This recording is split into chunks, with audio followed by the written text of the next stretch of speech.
حضور علیہ الصلوۃ والسلام نے ان کے حوالے سے فرمایا تھا ان ابنی ھذا سید لعل اللہ ان یصلح به بین فئتین عظیمتین من المسلمین. یہ حدیث آپ نے بارہا سنی ہے. میرے مصطفیٰ کریم صلی اللہ علیہ وسلم فرماتے ہیں میرا یہ بیٹا سید ہے, سید. اچھا وہ سید پہلے بھی تھے, لیکن یہاں جو حضور سید بتا رہے ہیں وہ کون سا سید ہے وہ بھی سنیں. جو ہمارے شارحین نے جو اس کی تشریح فرمائی ہے وہ بھی میں آپ کو سنانا چاہتا ہوں. کہا میرا بیٹا سید ہے, سید. یقیناً اللہ اس کے ذریعے سے مسلمانوں کے دو عظیم گروہ میں صلح عطا فرمائے گا. میرا بیٹا یہ سید. اب سید کے معنی سنو. سید کس کو کہتے ہیں؟ امام نبی علیہ السلام فرماتے ہیں, امام نبی فرمایا سید اسے کہتے ہیں جو بھلائی میں اپنی قوم پر فوقیت رکھتا ہو. اپنی قوم کو پہلے سمجھے, اپنی قوم کو آگے بڑھائے کہ پہلے میری قوم بعد میں میں. میری قوم کا بھلا ہونا چاہیے. ہاتھ سے کیا جا رہی ہے؟ کرسی جا رہی ہے, پوری خلافت جا رہی ہے. امیر المومنین تھے, یہ عہدہ جو تھا امام حسین کے ہاتھ سے جا رہا ہے. کیوں جا رہا ہے؟ امت کی ہمدردی کے لیے کہ امت کا بھلا ہونا چاہیے. بس صرف اسی لیے. آپ اپنی زندگی کا جائزہ لیں. آپ کے 100 روپے امت کی ہمدردی میں کبھی جاتے ہیں؟ یہاں ہمارے کئی بھائیوں کے کئی بزنس تباہ ہو گئے ہماری روٹی کے لیے اور ہمارے اپنے فائدے کے لیے. ہم اپنے 10 روپے کے منافع کے لیے اپنے بھائی کو کھڑے رہ کر مروا دیتے ہیں. یہ ہمارے دل کا معاملہ آج ہو چکا ہے اور یہ ہمارے دل کی سختی ہو چکی ہے. پوری حکومت, پوری خلافت انہوں نے سونپ دی. کس لیے؟ امت کا بھلا ہونا چاہیے. خدا را اگر محبت کرتے ہو تو یہ صفت بھی اپنے اندر پیدا. امت کا بھلا سوچو, اللہ آپ کا بھلا سوچے گا.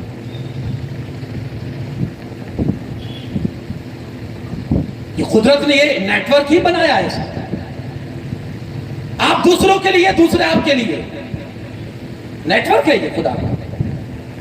آپ کو دوسروں کے لیے پیدا کیا, دوسروں کو آپ کے لیے پیدا کیا ہے. دریا کبھی اپنا پانی نہیں پیتا ہے لیکن سبھی کی پیاس بجھاتا ہے. بھینس اپنا دودھ پیتی ہے لیکن سبھی کو پلاتی ہے. مقصد نہیں سمجھے اللہ کا.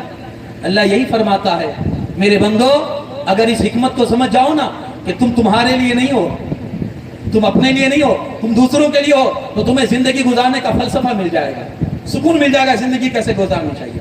فرمایا سید وہ ہوتا ہے جو اپنی قوم کی بھلائی کو سوچے. دوسرا سید وہ ہوتا ہے جو مصیبتیں اور تکلیفوں میں جس کے پاس اگر فریاد کی جائے اور وہ ان کے تمام معاملات کا ذمہ دار ہو اور ان کی تکلیف کو خود اٹھا لے اور ان کو تکلیف سے بچا لے, کا وہ سید ہوا کرتا ہے. اب یہ چیز آپ حضرت امام حسن کی زندگی میں دیکھیں. دوسروں خود کو تکلیف میں ڈال کر دوسروں کو بچانا, یہ اگر کوئی سیکھے تو سید امام حسن مصطفیٰ کی زندگی سے سیکھے. خود کو تکلیف میں ڈال لیا اور دوسروں کو بچا لیا. آپ کیا سمجھتے ہیں انہوں نے خلافت دے دی پھر آپ بالکل سیف تھے؟ نہیں, اتنا آپ کو ستایا گیا کہ آپ کو کوفہ چھوڑ کر مدینہ آنا پڑا. آپ جس مصلح پر نماز پڑھتے تھے وہ مصلح کھینچ لیا گیا, آپ کو نیچے گرا کر زخمی کر دیا گیا.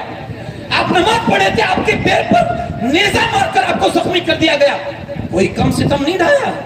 خلافت سونپنے کے باوجود بھی ان کے ساتھ یہ حرکتیں کی گئی ہے, یعنی خود کو تکلیف میں ڈال کر مسلمانوں کو تکلیف سے بچا لیا. اس ذات کو سید کہتے ہیں اور میرے آقا نے سید امام حسن کو فرمایا.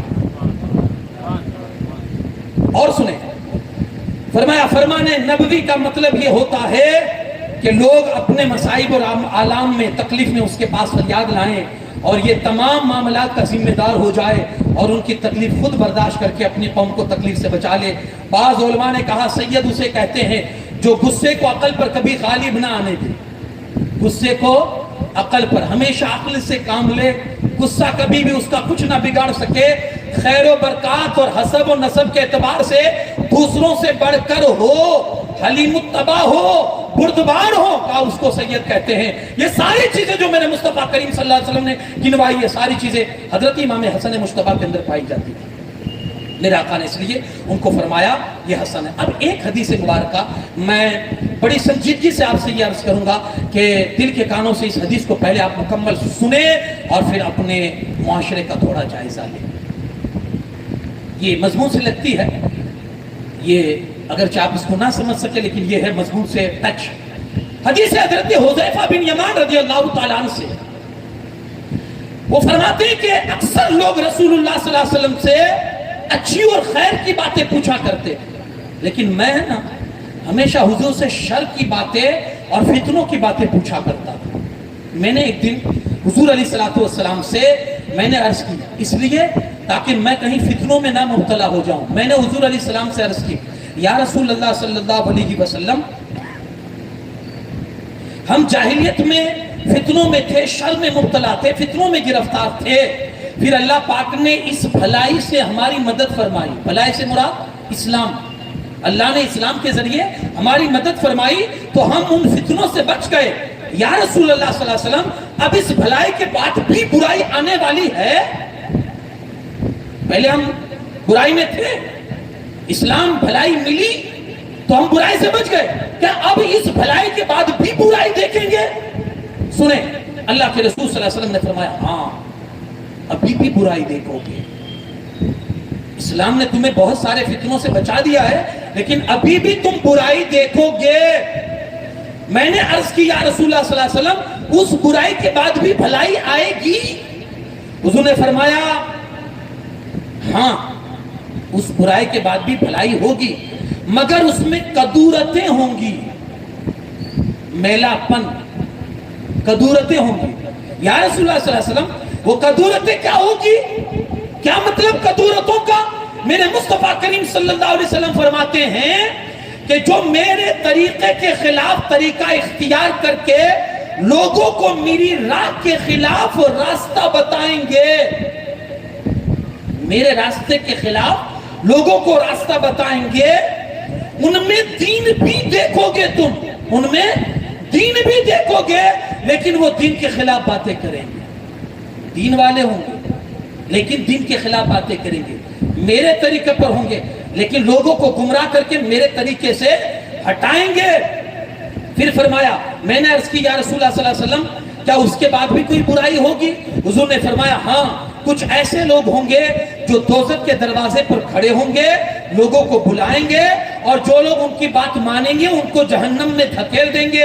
میں نے عرض کی ان کا کچھ حال بیان فرمائیں یا رسول اللہ, ان کا کچھ حال بیان فرمائے. تو رسول اللہ صلی اللہ علیہ وسلم نے فرمایا میری ہی قوم میں سے ہوں گے, میری ہی قوم میں سے ہوں گے, ہماری ہی زبان میں گفتگو کریں گے, ہماری ہی بھاشا بولیں گے, ہمارا ہی کلمہ پڑھیں گے, ہماری ہی اہل سنت و جماعت سے تعلق رکھتے ہوں گے. میں نے عرض کی یا رسول اللہ صلی اللہ علیہ وسلم اگر ایسے لوگ ہوں گے تو پھر ہمیں کیا کرنا چاہیے؟ حضور علیہ الصلوۃ والسلام نے غالباً اس وقت جو ارشاد فرمایا تھا میری شریعت اور میری جو طریقت اور جو راستہ ہے اسی پر گامزن رہنا. میرے صحابہ اور میرے اہل بیت نے جو راستہ تمہیں دکھلایا ہے اسی راستے پر گامزن رہنا, انشاءاللہ ان کے فتنوں سے اللہ تمہیں محفوظ فرمائے گا. آج آپ دیکھیں کہ ہمارے ساتھ کیا کھلواڑ ہو رہا ہے دین کو لے کر, شریعت کو لے کر. آدمی 2 ٹکے کمانے کے لیے آج دین کے ساتھ کیسا کھلواڑ کر رہا ہے.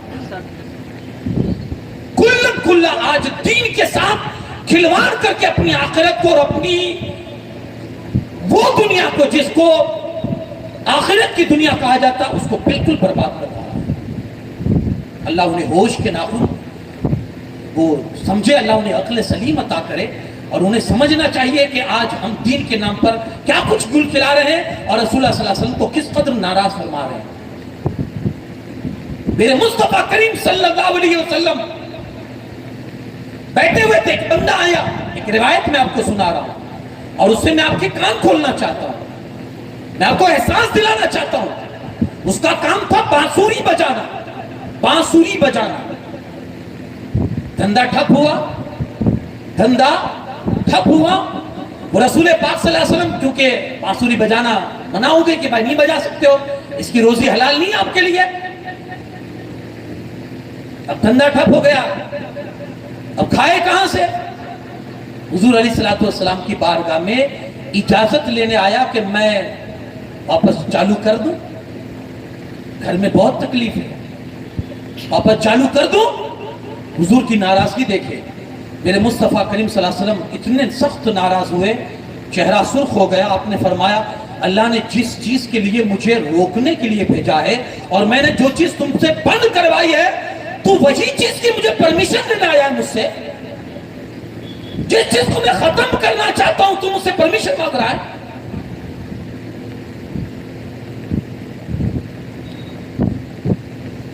اب آپ کے ہاتھ میں ہے کہ آپ تھوڑا دیکھیں کہ آپ کیا کر رہے ہیں. حضور کا دل تو نہیں دکھا رہے نا.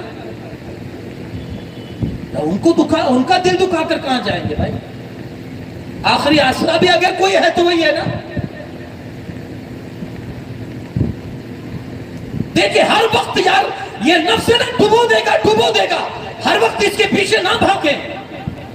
اسلام بھی آپ کو کچھ کہتا ہے, اللہ رسول بھی آپ کو کچھ کہتے ہیں. کچھ تو آپ تھوڑا سینس پیدا کریں, کچھ تو سینس پیدا کریں. جیتے جی اپنے آپ کو اور جاگتے ہوئے اپنے آپ کو دوزخ میں دھکیل رہے ہیں. ہم سمجھتے ہیں کہ یہ غلط آدمی کر رہا ہے, پھر بھی اس کا سپورٹ دے رہے ہیں, اس کے ساتھ کھڑے کہ یہ بھلے کچھ بھی کر رہا ہے, کیونکہ مستی ہماری. عقیدت کی بھی ایک بھاشا ہوتی ہے, عقیدت کا بھی ایک میدان ہوتا ہے, عقیدت کے بھی کچھ اصول ہوتے ہیں, عقیدت کے بھی کچھ ضابطے ہوتے ہیں. ضابطوں کو کراس نہ کریں, حدوں کو نہ توڑیں اور حدوں میں رہتے ہوئے محبت کریں. یقین مانیے اگر سچی محبت ہوگی تو زندہ بھی تمہیں عزت کے ساتھ رکھے گی اور مرو گے تو اللہ شہادت کی موت عطا فرمائے گا. عقیدت سچی ہونی چاہیے, عقیدت سچی ہونی چاہیے. یہ حضرت امام حسن مجتبی رضی اللہ تعالیٰ عنہ تھے. آپ کی ذات بابرکات کا کیا پوچھنا یارو. یہ مکمل ایک سراپا رحمت تھے ہمارے لیے کہ جب تک زمین پر رہے زمین والوں کے لیے امن بن کر رہے. بلکہ میرے مصطفیٰ کریم صلی اللہ علیہ وسلم کی جو پیشن گوئی تھی, حضور نے فرمایا تھا میرا یہ بیٹا امن قرار دے گا لوگوں کے بیچ میں, امن کو عام کر دے گا. آج اس امت کو بھی چاہیے امام حسن مجتبی کے اگر چاہنے والے ہیں امن کی کوشش کرے کہ زمانے میں امن عام ہو. شروعات اپنے سے کریں, شروعات اپنے سے کریں. لوگ یہی کہہ کر چھٹکارا پا لیتے ہیں, میرے اکیلے سے کرنے سے کیا فائدہ ہوگا, یہی کہتا ہے. بھائی میں اکیلا سدھر گیا تو کیا سدھرا ہوا جائے گا. نہیں, یہ سوچ غلط ہے ہماری, یہ سوچ غلط ہے. آپ تنہا اپنی ذمہ داری لے لیجئے کہ میں سدھر جاؤں گا, پھر دیکھیں دنیا کیسے سدھرتی ہے اکیلے. وہ آپ نے سنا ہوگا کہ ایک آدمی سمندر کے کنارے واکنگ کر رہا تھا, سمندر کے کنارے واکنگ کر رہا تھا. اس نے دور دیکھا کہ ایک آدمی جھکتا ہے کھڑا ہوتا ہے, جھکتا ہے کھڑا ہوتا ہے اور سمندر میں کوئی چیز پھینکتا ہے, جھکتا ہے کھڑا ہوتا ہے سمندر میں کوئی چیز پھینکتا ہے. سمجھ میں نہیں آیا دور سے کہ کیا کر رہا ہے. قریب جا کر دیکھا نا تو دیکھا کہ سمندر کی ایک موج نے بہت ساری مچھلیاں سمندر کے کنارے پھینک دی تھی جو تڑپ رہی ہے. بغیر پانی کے کیا کرے گی مچھلی, تڑپ رہی ہے, بہت ساری مچھلیاں ہیں. اور یہ بندہ کیا کر رہا ہے, ایک ایک اٹھا کر سمندر میں پھینک رہا ہے, ایک ایک اٹھا کر سمندر میں پھینک رہا ہے. وہ جو واکنگ کر رہا تھا, جو چل رہا تھا سمندر کے کنارے, اس نے قریب آ کر ہنسنے لگا. کہ بھائی کیوں ہنس رہے ہو؟ کہا تیرے کتنے کی جان بچا لے گا تو. اس نے کیا کہا, اس عمل سے تو کتنوں کو بچا لے گا. ارے یہ لاکھوں کی تعداد میں, ہزاروں کی تعداد میں مچھلیاں سمندر کے باہر پڑی ہوئی ہے, کتنوں کو بچا پائے گا. اور تیری وجہ سے کتنوں کو فرق پڑے گا. اس واکنگ کرنے والے نے یہ جملہ بولا نا, تیری وجہ سے کتنوں کو فرق پڑے گا. تو وہ پھر جھکا, ایک تڑپتی مچھلی کو زمین سے اٹھایا اور تڑپتی مچھلی کو اس نے جلدی سے سمندر میں پھینکا تو وہ موجوں کے اندر تیرتی ہوئی اندر چلی گئی. اس بندے نے جو سب مچھلیاں پھینک رہا تھا اس نے اس واکنگ کرنے والے سے کہا تو کہہ رہا ہے کہ کتنوں کو فرق پڑے گا, اس ایک مچھلی کو تو فرق پڑا نا, اس ایک کو تو فرق پڑا نا میرے کام سے. ہم یہ نہ سمجھے کہ ہماری وجہ سے کتنوں کو فرق پڑے گا. یار تو اپنی ذمہ داری لے نا, بہت کو فرق پڑ جائے گا. اگر تیری زندگی آج کوئی اگر سدھرنے کی راہ پر جاتا ہے تو بھی ہم اسے بگاڑ دیتے ہیں اور یہ شیطان کا کام ہم انجام دیتے ہیں. کوئی اگر شروع میں نماز پڑھنا شروع کرتا ہے تو ہم اسے پڑھنے نہیں دیتے. ہم اتنے سخت ہو چکے ہیں, اتنی شیطان کی صحبت ہمارے اندر اثر کر چکی ہے کہ جو اس کے کام ہے وہ ہم کر رہے ہیں. نہیں پڑھنے دیں گے کسی کو نماز, نہیں بولنے دیں گے کسی کو. کوئی بیچارہ اگر سچ بولنے کی بھی کوشش کرے